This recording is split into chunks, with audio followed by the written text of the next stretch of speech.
In a closed-door meeting between the NFL and Travis Henry, here's the audio we picked up. I need to go to jail! Travis Henry was a talented NFL running back, but his promising career was cut short by a drug trafficking scandal. His involvement in a multi-state cocaine ring shocked his fans. Despite his skills on the field, his off-field troubles, including fathering multiple children, escalated with this serious crime. He was eventually sentenced to 3 years in federal prison, marking the end of his football career. But before we begin, make sure to subscribe. On September 30th, 2008, Henry's world came crashing down when he was arrested by the DEA for allegedly being involved in a large cocaine deal in Centennial, Colorado. The court documents painted a grim picture, describing Henry as the ruthless money guy in a cocaine trafficking ring. It was a stunning fall from grace for the former NFL star. He faced federal drug trafficking charges, which carried heavy penalties, including the possibility of spending anywhere from 10 years to life in prison. The charges also came with potential fines of up to $4 million, adding even more weight to his already bleak situation. On March 31, 2009, Henry reached a plea agreement with prosecutors. A hearing was scheduled for April 16, where he agreed to plead guilty to conspiracy to possess cocaine with the intent to distribute. This was a major turning point in the case, as Henry accepted responsibility for his role in the drug operation. By July 15, 2009, the judge handed down Henry's sentence: 3 years in federal prison for financing the cocaine trafficking operation. Though the potential fines could have been massive, the judge waived them, acknowledging that Henry couldn't afford to pay. There was a small silver lining. If Henry successfully completed a drug treatment program while in prison, his sentence could be reduced by 1 year. This offered a slight glimmer of hope in what was otherwise a tragic end to his once promising football career.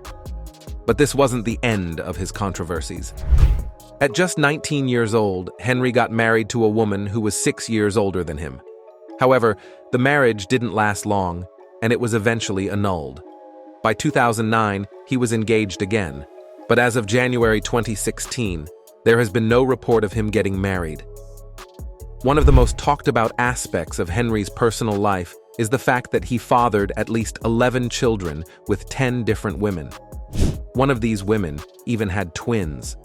His situation made headlines not only because of the number of children, but also because of his struggles to keep up with child support payments. Henry had ongoing financial troubles and found it difficult to meet his obligations to the mothers of 9 of his children. In March 2009, Henry's financial struggles landed him in more legal trouble when he was arrested in Polk County, Florida, for failing to pay $1,600 in child support. His lawyer estimated that Henry was responsible for paying at least $170,000 each year in child support, a staggering sum that only added to the challenges he faced off the field. Speaking of his career, which was cut short due to his crimes.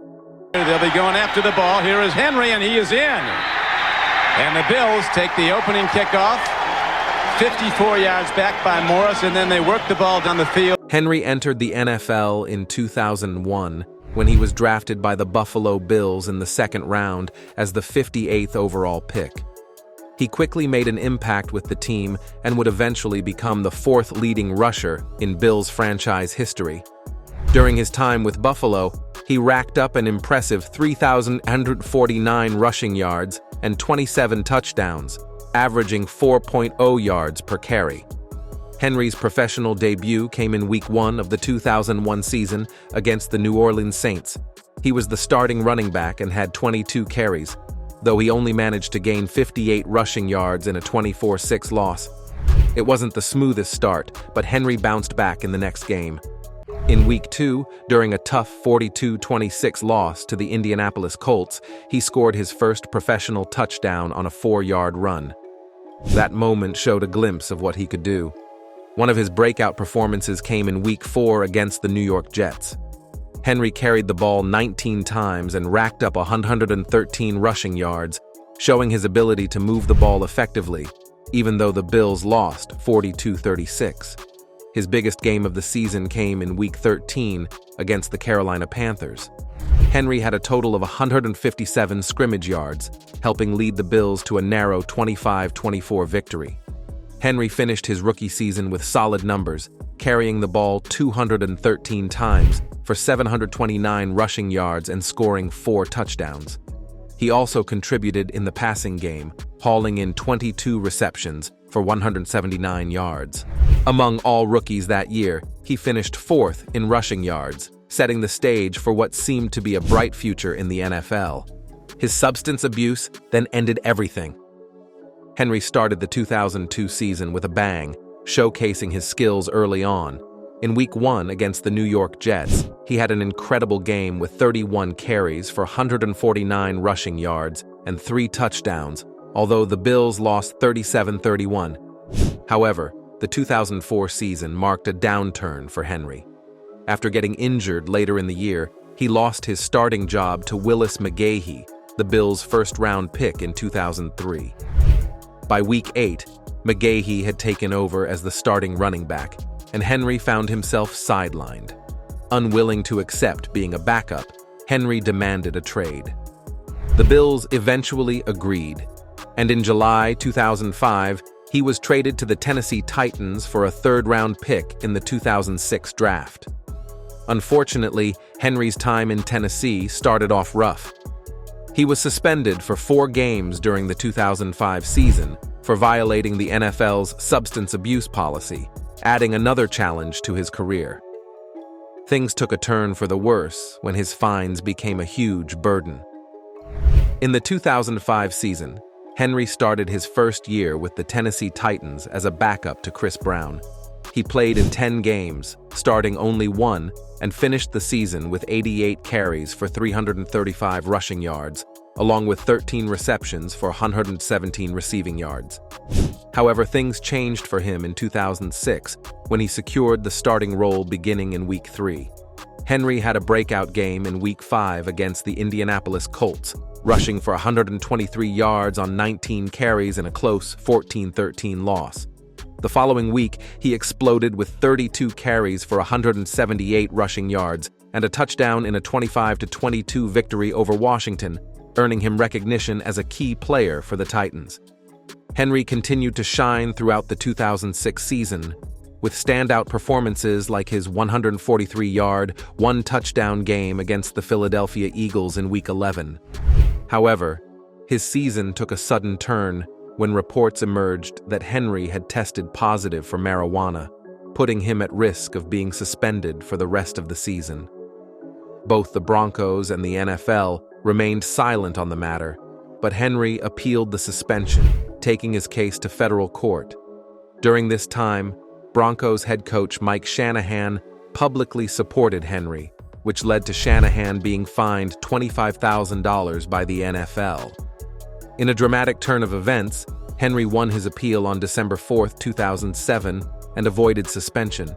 He claimed the positive test result was due to secondhand smoke, and even passed a lie detector and hair follicle test to prove he hadn't used marijuana.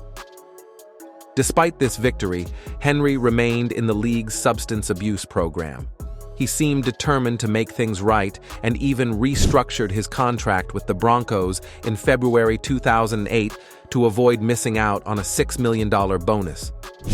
Henry expressed his commitment to the team, saying, "I want to make it right to the Broncos, the fans, and myself. I don't want to be anywhere else. I owe those people something for all that happened last year. I'm so hungry to do right." But just a few months later, in June 2008, the Broncos released Henry, ending his time with the team only 1 year into a 5-year, $22.5 million deal. Head coach Mike Shanahan explained the decision, stating that Henry's lack of commitment and inconsistency as a person made him unreliable. Henry was out of the country at the time and hadn't participated in any off-season workouts, further contributing to his release. Things went from bad to worse for Henry when, on July 12, 2008, it was revealed that he had once again tested positive for marijuana. The test dated back to May 2008 just 5 months after he had won his appeal. As a result, Henry was suspended for 1 year by the NFL. The Broncos later confirmed that they were unaware of the failed test at the time of his release. After serving his suspension, Henry was reinstated by the NFL following his release from prison in August 2012. However, by then, his football career was well behind him. That is it for this one, but if you happen to like NFL legends, make sure to check out our latest videos on our channel NFL Icons. I'm sure you will love it.